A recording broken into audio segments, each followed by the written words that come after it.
السلام عليكم ورحمة الله وبركاته. بسم الله الرحمن الرحيم. 5 penyebab depresi yang sering diabaikan. Stres dan depresi menjadi masalah kesehatan mental yang kerap ditemui. Sayangnya, 2 gangguan kesehatan ini seringkali tidak mendapatkan perhatian dan penyebabnya pun seringkali diabaikan karena sudah dianggap sebagai kondisi yang lumrah. Padahal, dampaknya bisa sangat serius jika pengidap depresi tidak segera mendapatkan penanganan. Depresi merupakan gangguan kesehatan mental yang berkaitan dengan suasana hati. Kondisi ini mengakibatkan seseorang merasakan sedih dan kehilangan semangat berkepanjangan.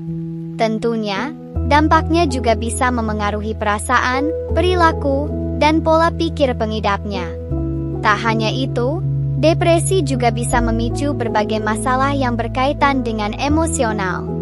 Ini karena pengidap depresi biasanya merasa sedih, kehilangan minat dan ketertarikan pada semua hal yang sebelumnya sangat disukai, merasa putus asa dan tidak berharga, hingga kerap menyalahkan diri sendiri.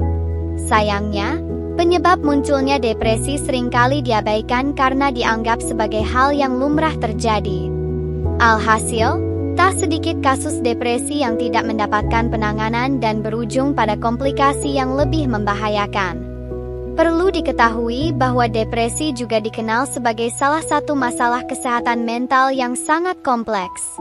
Tidak ada yang mengetahui dengan pasti apa penyebab seseorang mengalami depresi. Namun, para ahli meyakini ada beberapa hal yang bisa menjadi pemicu dan meningkatkan risiko seseorang mengalami depresi, yaitu: yang pertama, riwayat keluarga. Faktanya, risiko seseorang mengalami depresi ternyata lebih tinggi apabila memiliki riwayat keluarga dengan masalah serupa atau masalah pada suasana hati lainnya.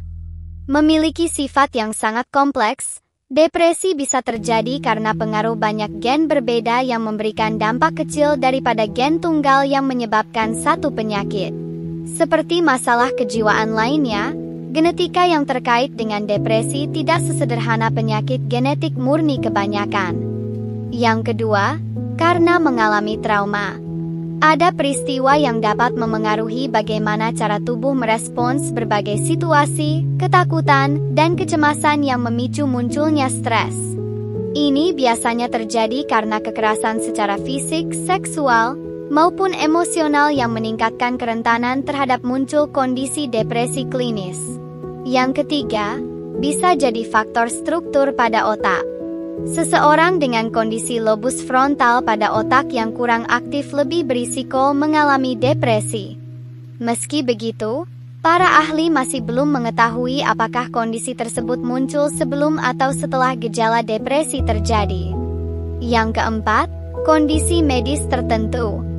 Risiko depresi juga lebih tinggi pada orang-orang dengan kondisi medis tertentu.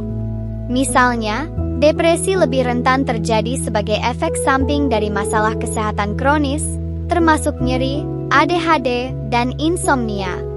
Atau yang terakhir kelima, konsumsi obat tertentu. Adanya riwayat penyalahgunaan alkohol dan obat terlarang juga meningkatkan risiko terjadinya depresi. Meski begitu, jenis obat resep dari dokter pun bisa memicu hal serupa. Beberapa jenis obat yang dimaksud adalah obat untuk mengatasi jerawat, kortikosteroid, dan obat antivirus jenis interferon alfa. Tentunya, depresi bukan menjadi masalah kejiwaan yang bisa dibiarkan tanpa adanya penanganan. Sebab, hal tersebut bisa memicu banyak sekali komplikasi yang lebih berbahaya, di antaranya berat badan meningkat atau turun, sakit secara fisik, penyalahgunaan obat terlarang, serangan panik, masalah hubungan dengan orang lain, isolasi diri dari aktivitas sosial, keinginan untuk melukai diri sendiri bahkan bunuh diri. Pilihan perawatan yang bisa dicoba untuk mengatasi depresi, seperti Mengonsumsi obat antidepresan, antiansietas, dan antipsikotik. Semuanya sudah pasti harus berdasarkan resep dokter. Menjalani psikoterapi.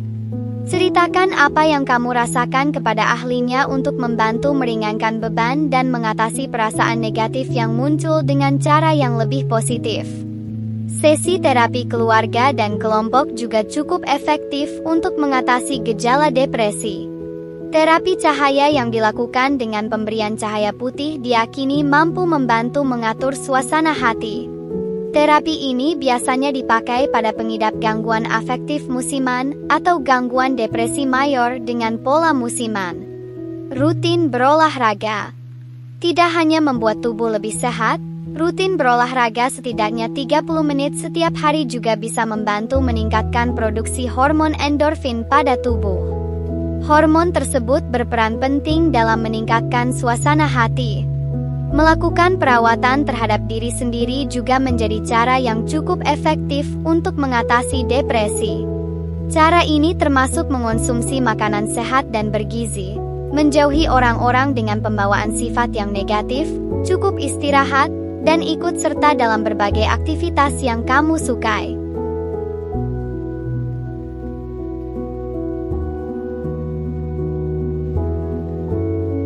Wallahu a'lamu bissawab.